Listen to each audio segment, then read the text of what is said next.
Assalamualaikum, halo teman-teman. Balik lagi dengan saya Gede Hermawan.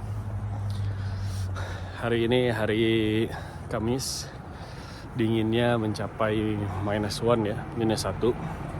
Karena ini pada frosty gini teman-teman.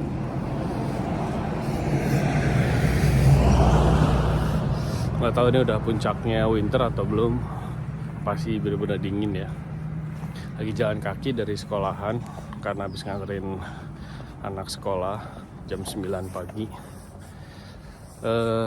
Sekarang ini di winter, paginya itu normal ya, tapi terangnya itu jam 8 hampir setengah 9 baru matahari terbit. Jadi jam 7 tuh masih kerasa kayak malam gitu, gelap banget teman-teman. Di video kali ini saya bakalan sharing tentang kenapa sih sulit banget gitu untuk dapetin job ke New Zealand. Jadi beberapa hari kemarin di tempat saya kerja itu ada briefing lah sama bos gitu kan, sama atasan. Jadi dia ngebahas masalah turnover atau keluar masuknya karyawan dan ngebahas tentang soal visa. Memang bukan ranah saya di sini untuk ngebahas visa ya, tapi mungkin ada beberapa informasi yang mudah-mudahan bermanfaat.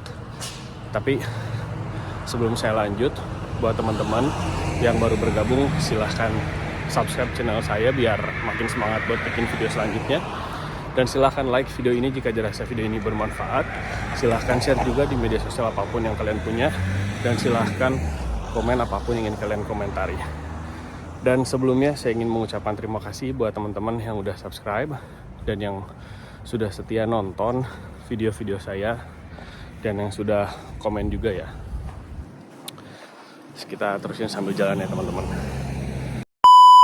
Oke teman-teman, kita lanjut nih. Kebetulan tadi pagi itu baterai kameranya lowbat, jadi harus pulang dan ngecas.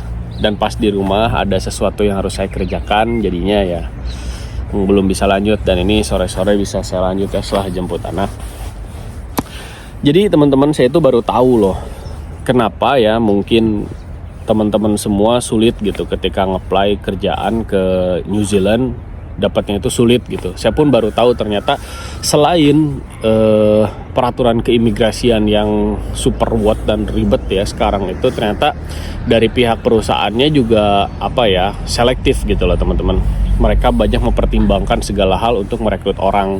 Jadi kebetulan di tempat saya kerja itu beberapa hari yang lalu ada meeting ya, briefing gitu, dan manajer saya bilang akan merekrut orang-orang gitu loh, karena banyak yang resign jadi harus cari penggantinya. Nah, di pembahasan itu ada yang menarik dan menurut saya ini wajib saya share ke teman-teman ya.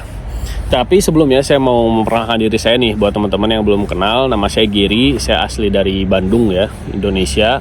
Dan saat ini saya bekerja di salah satu hotel di Queenstown di New Zealand, udah hampir 2 tahun. Nah, di channel saya ini saya hanya menjelaskan sesuatu hal yang ada dalam ranah saya, tentang pekerjaan saya dan bagaimana saya bisa ke New Zealand ini gitu loh.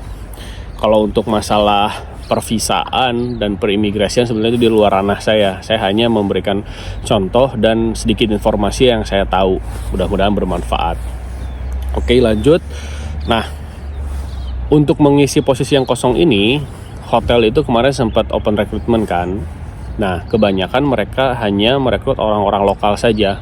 Orang-orang lokal, ya lokal New Zealand, Kiwi, atau orang luar yang sudah mudah punya residensi di New Zealand, atau mereka yang punya working holiday visa gitu loh. Dan poin-poin ini adalah poin di mana memudahkan si hotel untuk mendapatkan orang lebih cepat gitu loh. Karena untuk orang lokal sendiri ketika mereka dapat kerja tinggal kerja. Orang yang sudah punya resident visa sama. Orang yang punya working holiday visa itu pun sama. Nah, sayangnya Indonesia itu kan nggak punya working holiday visa ya untuk ke New Zealand gitu loh. Nah, itu kalau misalkan 3 poin yang tadi ada itu cepat gitu untuk join. Karena kan setiap perusahaan, setiap hotel itu butuh orang itu cepat gitu loh. Nah, di situ saya mengajukan pertanyaan di mana kenapa nggak open recruitment untuk hiring untuk overseas gitu, nggak hire orang-orang dari luar New Zealand. Jadi di situ ada beberapa poin yang mereka jelaskan. Poin pertama adalah untuk ngebuka vacancy itu mereka harus mengeluarkan cost ya. Dan untuk nge-hire orang dari overseas itu, dari luar New Zealand itu costnya lumayan besar dibandingkan nge-hire lokal gitu loh. Dan itu nggak mudah gitu. Dan sedangkan di New Zealand ini yang saya tahu di bidang saya di hotel, kalau mereka mau nge-hire overseas, minimal mereka harus nge-hire supervisor ke atas, posisi supervisor ke atas. Karena apa? Kalau hanya nge-hire orang supervisor ke bawah itu banyak di sini gitu loh, banyak ditemukan orang lokal, residen atau yang punya working holiday visa gitu loh, yang dari Eropa, dari Amerika Latin gitu loh, banyak. Dari Asia sendiri pun seperti mungkin Jepang, Korea itu banyak gitu, dan student pun yang baru lulus itu bisa menempati posisi itu gitu. Jadi ada persyaratan tertentu untuk si hotel bisa ngerekrut orang dari luar untuk memberikan visa ya. Jadi harus ngerekrut minimal itu supervisor gitu loh. Karena untuk mendapatkan supervisor itu si hotel harus memberikan gaji yaitu median wage, di mana median wage saat ini itu $31,61 ya per jam. Nah, jadi akhirnya si hotel akan memutuskan untuk nge-hire orang lokal untuk posisi-posisi di bawah supervisor. Nah, di mana mereka butuh supervisor dan manager, sebelum mereka mencari orang dari luar New Zealand, mereka akan mengusahakan mencari orang-orang ada di sini dulu dengan 3 poin tadi, lokal, residen, atau yang punya working holiday visa gitu loh. Nah, kalau setelah beberapa hari, berminggu-minggu nggak dapat, akhirnya mereka akan memutuskan untuk ngerekrut dari luar New Zealand. Itu juga kalau misalkan si hotel dapat token ya, visa dari imigrasi jatahnya gitu untuk bisa nge-hire dari luar. Tapi kadang hotel pun mempertimbangkan lagi untuk nge-hire dari luar itu, karena cost yang harus dikeluarkan itu lumayan loh gitu loh.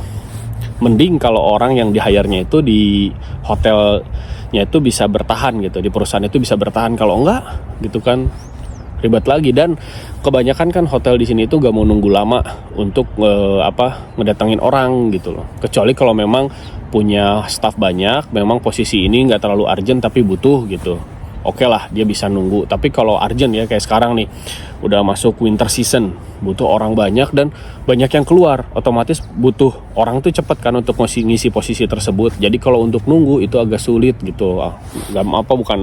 Agak sulit juga sih, karena siapa yang menempatin posisi itu karena gak ada orang. Sedangkan nunggu untuk dari overseas itu, dari luar New Zealand itu lamanya kenapa?